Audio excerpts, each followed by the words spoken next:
I think it's a great initiative, and I congratulate President Ivanov on having the vision and providing the inspiration for not only the initial Young Leaders Program, but for continuing the process, for encouraging and developing a group of alumni, a network of young leaders here in Macedonia on the basis of leadership without regard to politics or political affiliation, without regard to ethnicity, simply focused on those who can provide leadership in their own communities, in their families, in businesses, and that's good for Macedonia, it's good for the region, indeed it's good for the whole world. We have to step back sometimes and discuss what is power. Leadership is about more than the conventional concept of leading a state or a government position. You can be a leader in your own family, in your school, in your community. Power is what you make of it. Power is about inspiring others to perform their best, to make the team, the community, the family more optimal in meeting its goals, in living securely, in pursuing prosperity and other ideals. And that's really what leadership is all about. So power is a very misunderstood term. Power can be much more about inspiring those around you and dealing with crises and everyday challenges than it is about pure political power. And there's much more to leadership than there is political power.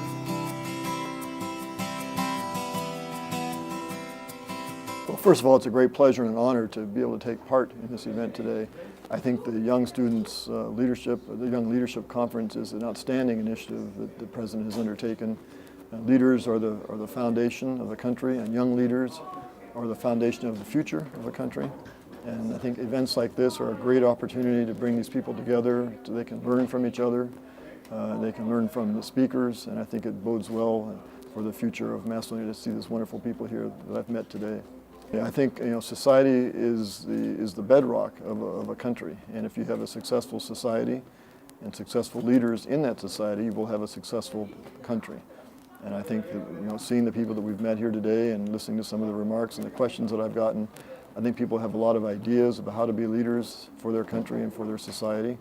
And I think as they move forward through life and show their leadership abilities and potential in their families, in their workplace, in their schools, that you'll have a stronger and stronger society and a stronger and stronger country. So I think there's a very clear connection, and I think what I've seen today, again, you have a bright future. There's so many young, potentially wonderful young leaders here.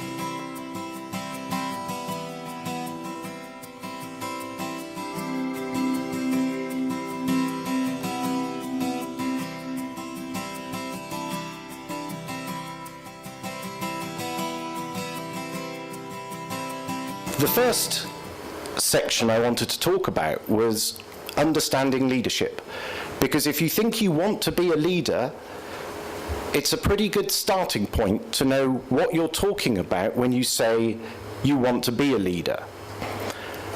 And I think, given that I said questions and issues rather than answers, I put to you a few points that you might want to turn over in your mind when you think about the kind of leader you would like to be. There are different kinds of leadership in my view. I know that when I've had to deal with a difficult situation or a crisis, my style of leadership is very, very different. It is probably less democratic, not necessarily less inclusive, but less democratic, because urgent situations, crises and emergencies don't afford you the same style of leadership when you're bringing people with you. Now, if you want to be a leader, what is your field of interest? Are you going to be a crisis leader, or are you going to be a good weather leader? Or, and this is an important question, do you have to be a leader at all? Because there are many other things you can do without being a leader.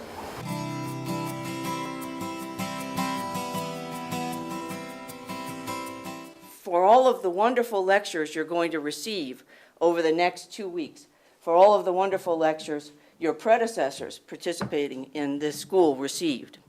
We can give you a lot of examples. No two are the same.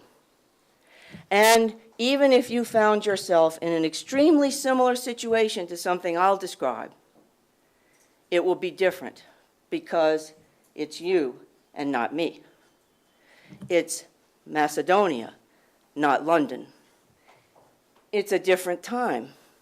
It's 2012, not 1998. So it is different, but there are a lot of similarities. So successful strategies have to be dynamic. They adapt and evolve as things change, but the core remains true.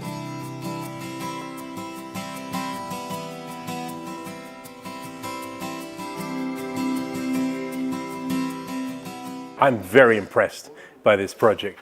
I think it's an inspirational idea by the President, and I think that in the long term, the leadership of Macedonia will be in very good hands as a result. Today I was talking about the importance of remembering that leaders are human as well, that we are very often encouraged to believe that leadership is some sort of inanimate skill to acquire, but ultimately it's about people. It's about heart and stomach as well as about head.